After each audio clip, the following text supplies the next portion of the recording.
Welcome to the Susan Brender Show. It's all about you. Featuring shows on health and wellness, the performing arts, politics, and people who inspire you to be your very best. And now, here's Susan Brender. I'm Susan Brender, and this is the Susan Brender Show. Today I'm going to be talking to an old friend of the Susan Brender Show who is the owner of Miller Physical Therapy Practice, and he is a physical therapist. Scott has been trained for many, many years, and he has created all kinds of therapeutic treatment plans for each new patient at his clinic and provided essential training to staff therapists on injury prevention and manual techniques. I want to bring him back to the show today to talk about one of the most interesting and one of the most fun different sports like pickleball. Now, he's going to tell you what pickleball is. It's such a funny name that I just get a kick out of saying pickleball. But I want to welcome him first to our show, and then we're going to talk all about various different issues concerning physical therapy. So welcome to my show again, Scott Miller. Well, thank you very much for having me on your show again. It's a pleasure to be here to speak with you about physical therapy, about different injuries, and especially this some information regarding pickleball and the increased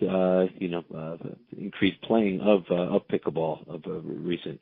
Yeah. Well, before we go to that really fun and interesting subject, let's define again what physical therapy is and how it's set apart from, say, chiropractic or any other kind of manipulation to one's body.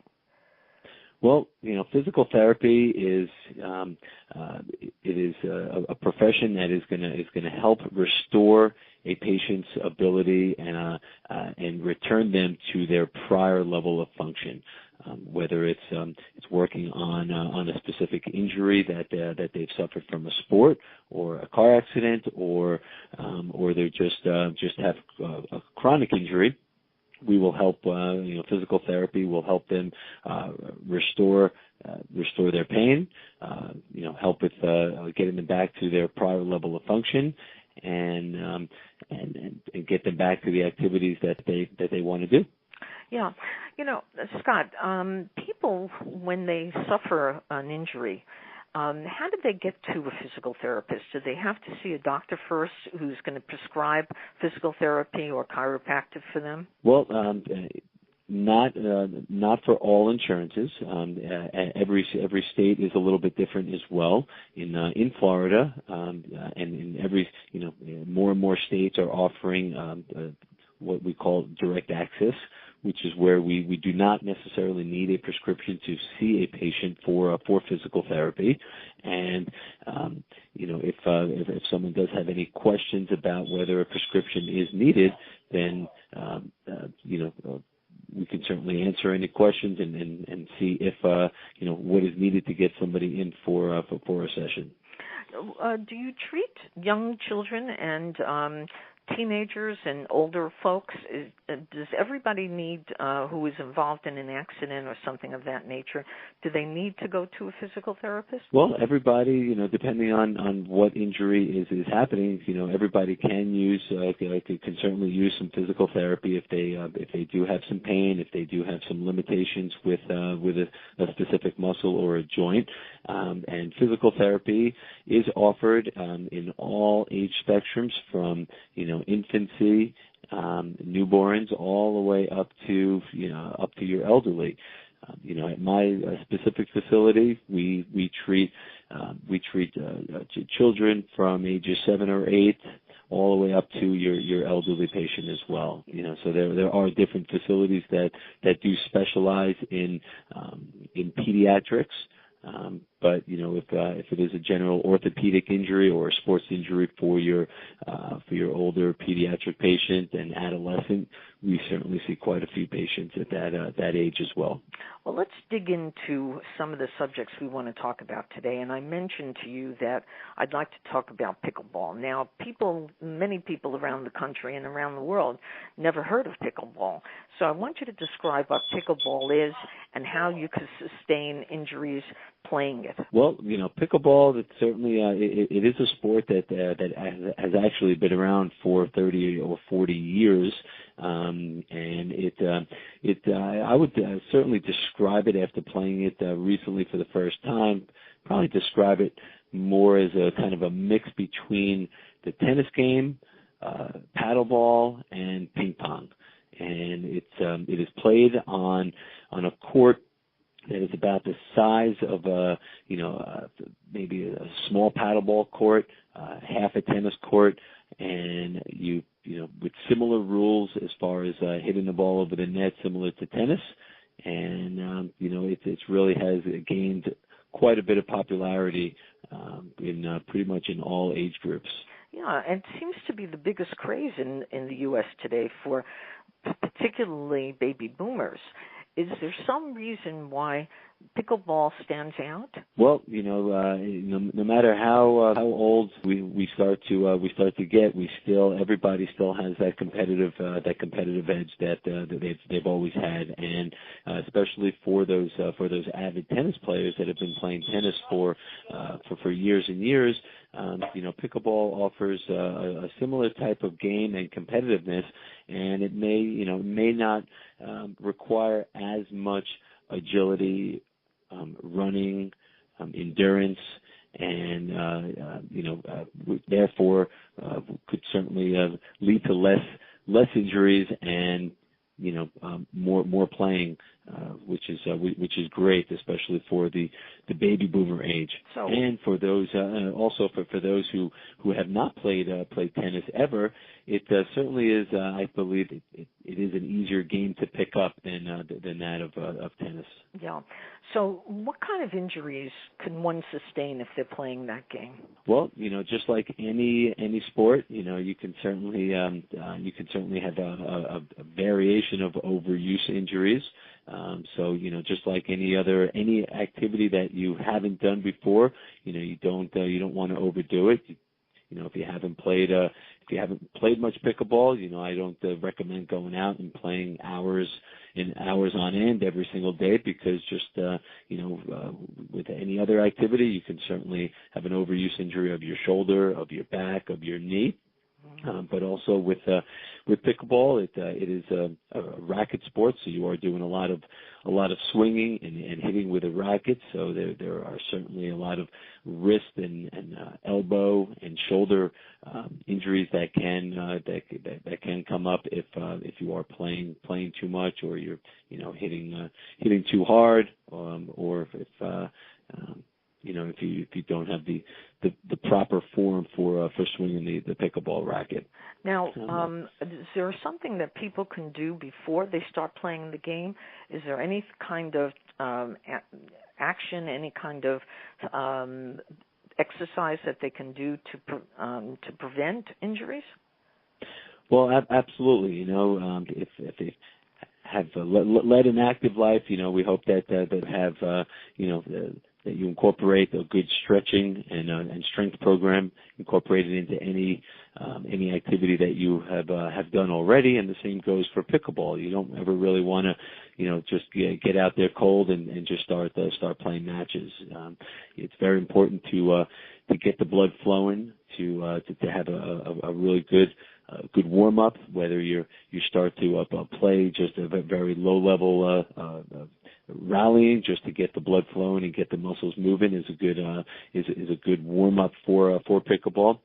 And just incorporating a really good stretching program in general, not just when you play, but on an everyday basis. It really is important to keep your back and your legs flexible, because in pickleball, which is unlike tennis, there is quite a bit of bending and reaching for the ball, where if you're not used to movements like this, it can certainly start to bring up back strains and back issues, which I certainly have seen quite a bit of at my facility. So I instruct my patients to incorporate a really good lower back stretching program to any program that they currently are doing, and not just low back stretches, but we do a lot of lower extremity, leg stretches, hamstrings, quads, and your hips.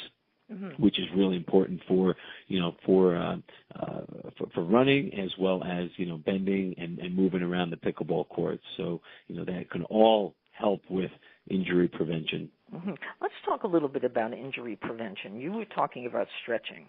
Give us kind of an idea of what kind of stretching one has to do, not only for pickleball, but for other sports. Because if you see somebody jogging prior to their actually getting started, you see them sometimes standing next to a wall and putting their foot up in the wall and kind of pushing back. So what are some of the stretching that you kind of see as the best thing to prevent injury? Well, there are quite a few stretches that can be done, and the stretch that you probably see with runners, whether they're stretching up against the wall or putting their leg up onto a chair and leaning forward. They're stretching their calf muscle and their hamstring, which are two vital muscles responsible for your running movement. So, they're making sure that their muscles are loose. And stretches like that are very important in pretty much all activities. So there's a set of stretches and some exercises that are good for any athlete, any sport that you do play, which are stretching your major muscles, your quadriceps muscle, which is the muscle in the front of your thigh, your hamstring muscle, which is in the back of your thigh, your calf muscle, which is on the bottom, the back of your leg. And then there's a lot of rotational stretches and lower back stretches, which are great for whether you're playing soccer, baseball, tennis, pickleball, golf. So those are general stretches that should be incorporated into just your normal daily routine. And then, of course, there are specific dynamic movements that should be done that are sports specific. So for pickleball, I would instruct a patient of mine to really be warming up their arms in the movement that they swing a paddle. Also, I would certainly be working that lower back to make sure that they're able to twist and bend and move in the manner that closely represents the movement that's responsible during play. And that goes for every sport. Every sport has specific movements that your body does, and we try to replicate that in a warm up. Yeah, Scott, you are a manual technique person or physical therapist. What is a manual technique? Well, manual therapy is a broad spectrum and type of physical therapy that most physical therapists do use, and it's basically anything that involves hands-on with the patient, as far as some soft tissue work and massage is a really vital component of any injury, and if you are going to physical therapy that is not incorporating some type of soft tissue work or manual therapy, then you probably should look elsewhere, because it is a very, very important part of our education and part of what we do with patients. So, between the soft tissue work that we do and the massage techniques that we do to loosen up muscles and help bring some blood flow to the tendons and the areas for healing and for overall flexibility, we also do joint mobilizations, which is a certain technique that is used on specific joints that have limitations in movement that help achieve a greater range of motion in that joint. It helps loosen up a joint, and it helps get that joint back to its normal functioning and movement. Now, Scott, of course, all the things you're talking about are very important. Now, if you want to really build your bones, have really strong muscles and things of that nature, should you be taking vitamins or minerals or different kinds of medication to enhance the opportunity to avoid all kinds of injuries and to be strong enough to do it? Well, you really have to be careful and certainly consult with your physician before you start taking any type of supplements or vitamins. There's not a lot of research and not a lot of FDA support with some vitamins and minerals and supplements that are out on the market these days. So, it depends what you're looking to do and what you're looking to build. But if, my belief is if you have a balanced diet, if you drink plenty of water, you replenish your body with proper electrolytes while you're working out, if you're sweating a lot, and you lead an active life, I don't believe that there's a need for supplements to help build up muscle or build up to help prevent injury. Mm-hmm. Now, who do you see in your office? Do you see more men than women? I'm curious about who really sustains a lot of injuries. Is there a difference between the way women are built or the way men are built that allows them to either get injured or actually prevent injuries?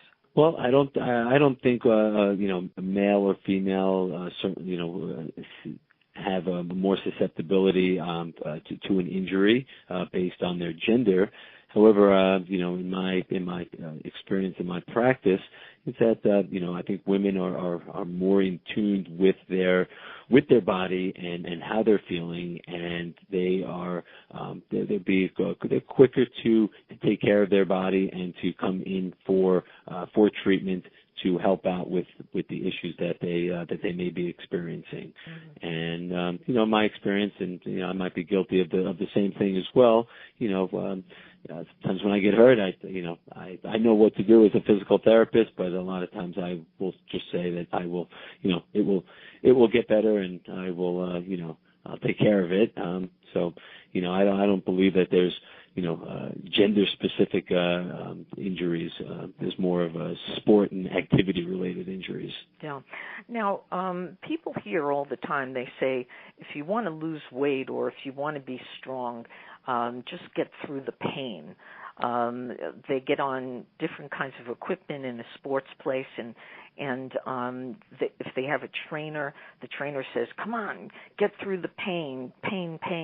Now, is that right or is that wrong? Well, that's a big misnomer, especially when it's in reference to an injury with physical therapy, and then of course when you're doing some training. So it's there are different types of pain, and the pain that you're describing, that when they say no pain, no gain, is really that muscle burning pain when you're doing a workout or when you're lifting any weights. And by no means do you have to get that sensation in the muscles in order to really build muscles and in order to get stronger.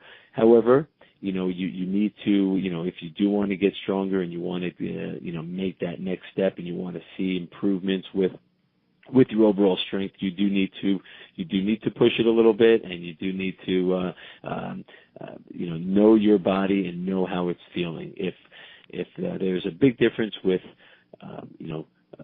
sharp pains and the pain that is just not good versus that muscle burning sensation that the muscle is getting fatigued and it's working, and it's the muscle that you're actually using on that movement.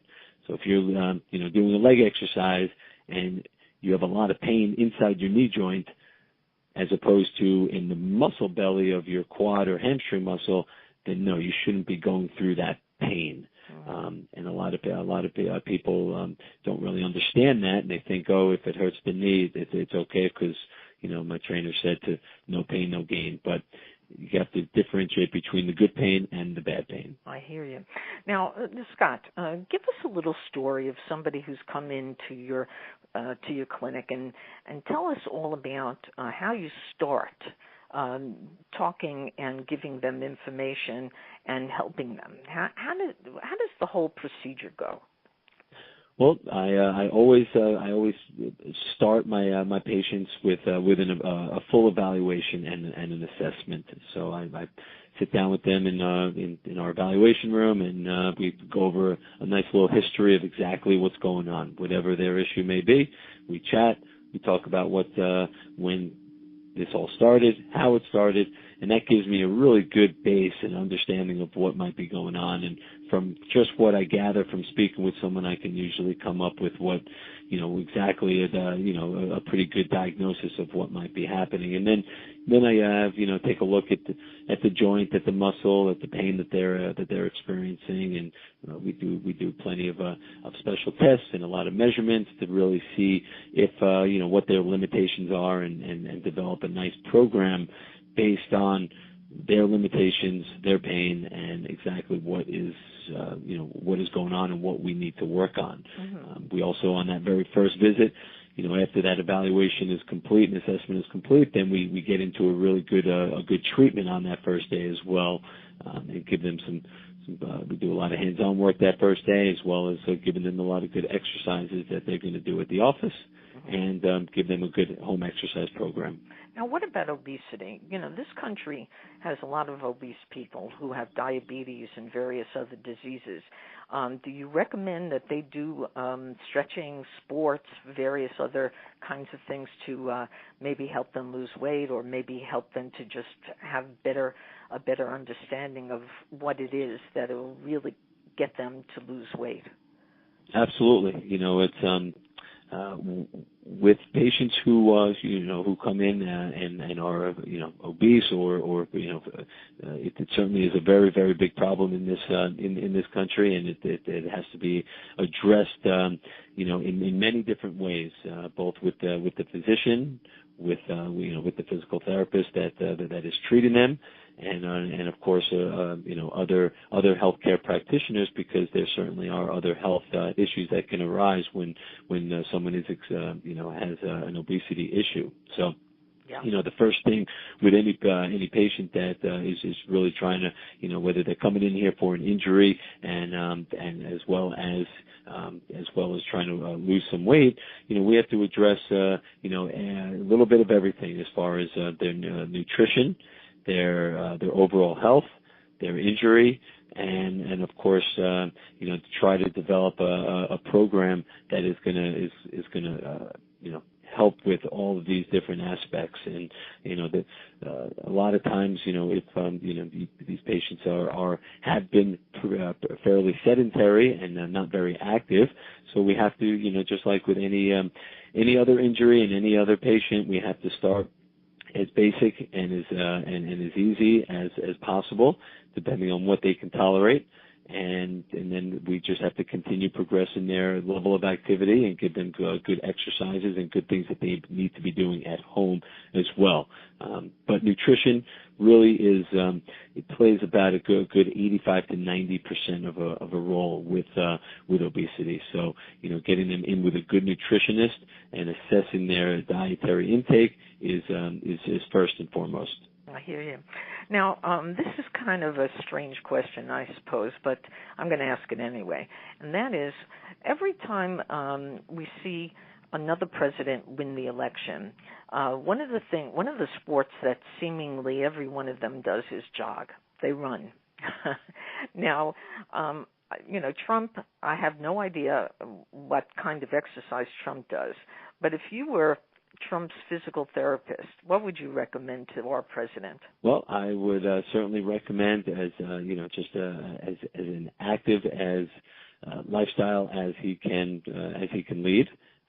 You want to make it as fun as possible for anyone that's going to try to sustain an exercise program. So if someone has not run before, and you try to get someone into a running program, you have to make sure that they're enjoying it, because if someone is not enjoying the program, there is no the compliance will just not be there, and it will not continue. So even with patients, we try to find out what activities they like to do, what makes them happy, and we will try to develop a program around that to make it as most enjoyable as possible. So if they enjoy bike riding, then we try to set them up on a little bicycling program. If running and walking is something that they've done before, they would like to do, then that's something that we try to set them up with a nice little program for that. Mm-hmm. Can anybody do exercise, even if they're an octogenarian? Do you believe that exercise is something that everybody should do regardless of their age? Absolutely. And, exercise doesn't just have to be, going out to the gym and getting on the treadmill and running and, the classic, exercise, terminology. Exercise for, someone who may be, 85 or 90 years old or 95 years old that's been very, very sedentary and not really getting up out of the couch more than a couple times a day. Exercise for them would be just getting up and down from a couch 10 times or walking back and forth in their apartment 10 or 15 times. So it's really, every single individual, needs an individualized program because I've had 90-year-old patients that have walked or jogged a 5K. And I've had others that they cannot stand up from a chair. So, it's you really can't set a certain exercise or a certain type of program just based on their age. Yeah. The same thing goes for a 30-year-old. I've treated 30-year-olds that, could hardly walk, 100 feet without getting moderate fatigue and pain. Mm-hmm. And I've had, others that are marathon runners. So everything is completely individualized based on, someone's, physical fitness. So if people want to know a little bit about Miller Physical Therapy, what do they do and how do they find you? And of course, I want to say again that you're in Florida, in Delray Beach, Florida. But Scott, how do they get in touch with you? Well, a good place to start is to get onto our website, which is www.miller-pt.com. And on our website, we have a very, very extensive website with hundreds and hundreds of pages on all different injuries and different activities. And there's videos on our website, and there's instructional, a lot of instructional newsletters on there, as well as articles about all different injuries, and there's just a plethora of information on our website about physical therapy and about your body, and you can really just click on a part of the body that you're looking for, and it breaks it down by different injuries, different body parts, different muscles. And, also on that website is, all the information about me and my practice, where we are, who we are, how long we've been here for, and, any information that's needed. There's also a contact us page on the website, which if you have any questions, you just fill out the form on the website, and that comes directly to my email. Well, today my guest has been Scott Miller, who is the founding partner of Miller Physical Therapy. He knows so much about almost any part of the body. He can tell you how to treat your body so that you're healthy. And I want to thank him for being on the Susan Brender Show again, and hope that he'll come back again in the future. So, Scott, thank you for all of your advice and all of your knowledge, and hope to see you again. Take care. Thank you. Thank you very much for having me on your show, Susan. And I hope to be on again, and I can certainly talk about more about different sports and different injuries. Very good. Well, thank you again. Thank you for listening to the Susan Brender Show. To be a guest, email sebrender@yahoo.com.